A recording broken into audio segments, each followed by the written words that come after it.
In this nugget, I'd like to chat with you about a few management and monitoring tools that you and I can use to find out what's really going on with our big IP appliances.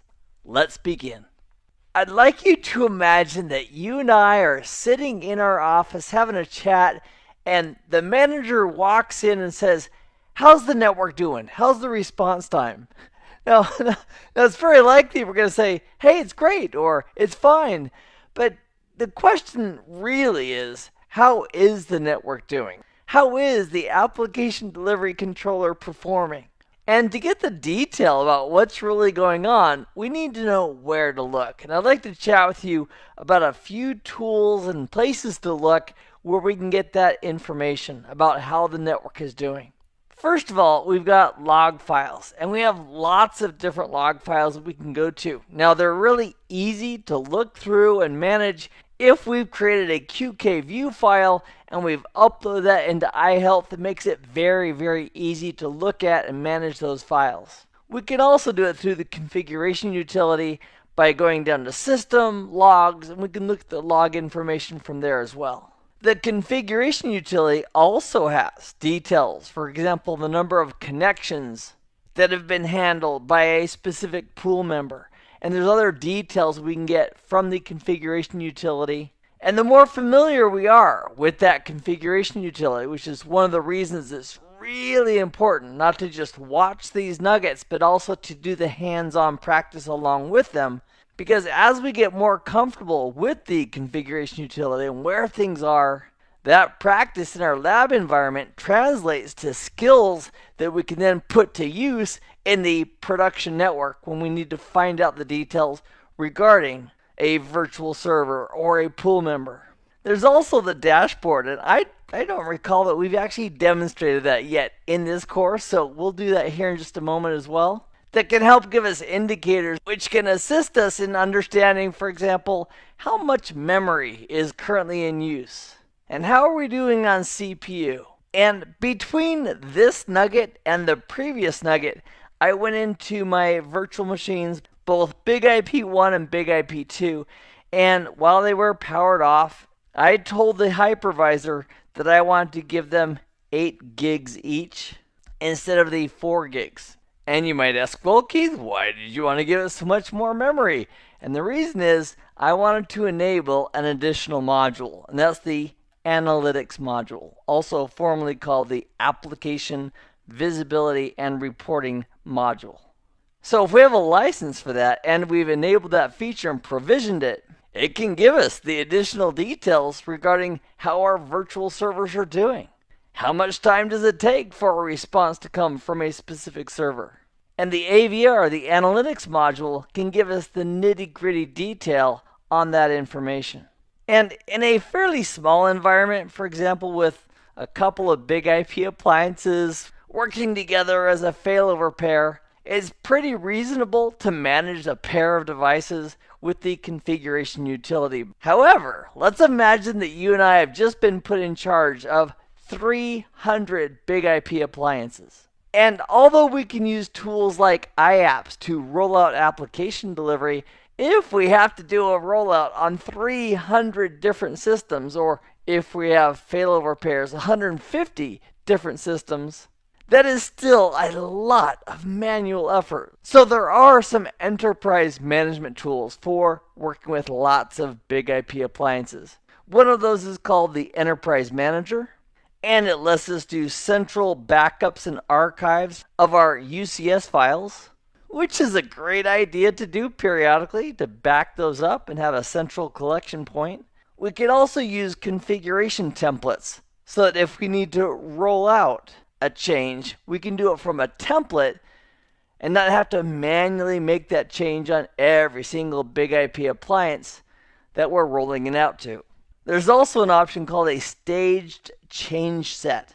And that's pretty cool as well. A change set is a group of settings that we want to change. And a staged change, that's easy for me. I cannot say that. A staged change set allows us to do proposed changes, and then we can have a reviewer who goes through, reviews those changes before they're actually pushed out and deployed on the Big IP appliances. And if you're doing a little research on Enterprise Manager, it's also quite likely that you've been exposed to another product called Big IQ, which it appears is the evolution of Enterprise Manager, which also will give us the ability to manage large groups of Big IP appliances to make sure we're pushing out consistent policy across those devices and managing those devices as groups. So here on Big IP 1, I went to System and I went down to Resource Provisioning and I checked the box for provisioning of the AVR, the Analytics module, to give it some resources.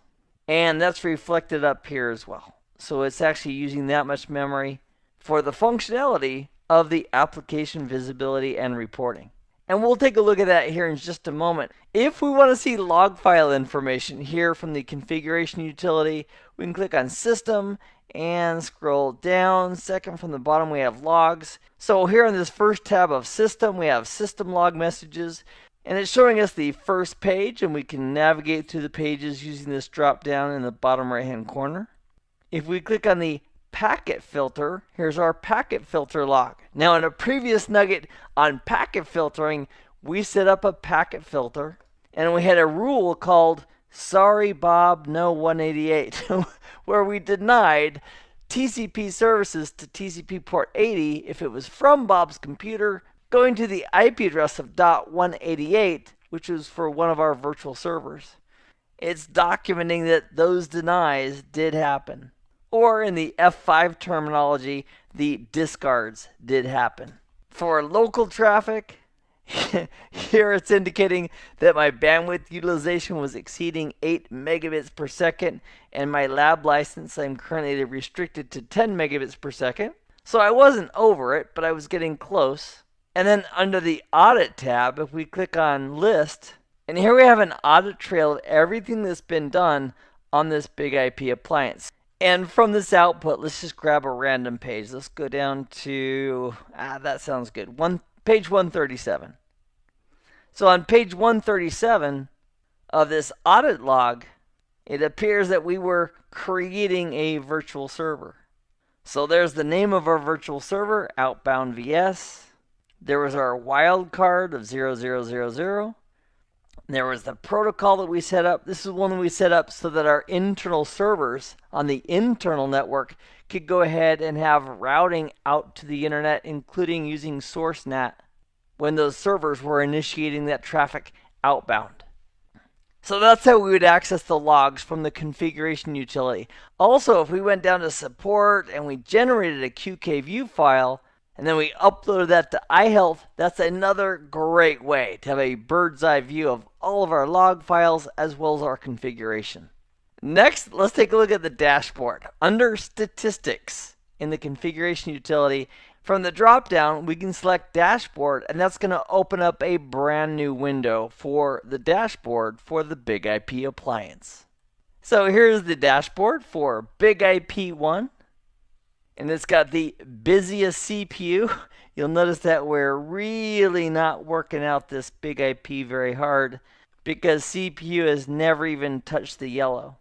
However, regarding memory, if we take a look at the most used, we were in the yellow a little bit here, but we're only at 68% utilization of memory. So we're not in the red, we're not critically low on RAM. Down under connections, we have options for 5 minutes, 3 hours, 24 hours, 1 week, 1 month. And regarding throughput, I've selected 3 hours here, and it's also showing us the throughput. So if we take our mouse and we go to any of those points, it'll give us the details regarding that point in time. So here for the connections, and then if we go over to the throughput and select one of those peaks here, here it's showing us in bits per second the input and output. So because the analytics module is enabled, if we go under statistics and over to analytics, and we go over to, for example, IP, we can look at IP packets, errors, fragments. Let's just click on IP. And here it's showing us the transmitted packets per IP version over time. So if we grab a point in time, it's showing us that IPv4, we had 41,554, and IPv6 at that moment, we had 5,374. And I took a few moments to open up a couple of browsers, one for IPv6, one for IPv4, and generated some traffic so we'd have something to look at rather than just flatline.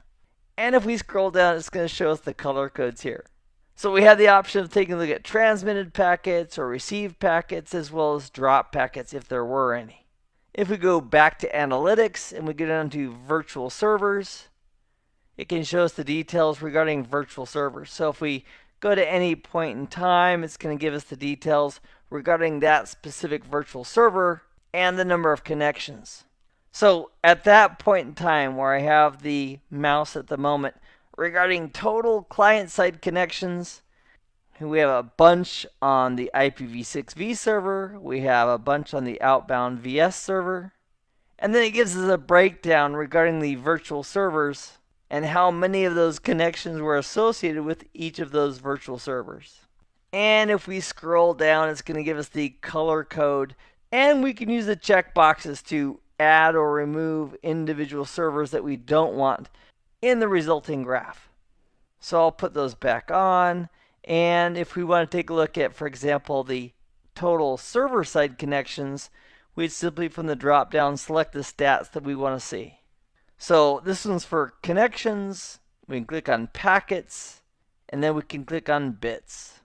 And if we go back to analytics under HTTP, we can see details regarding transactions, latency, throughput, and sessions as well for HTTP specifically.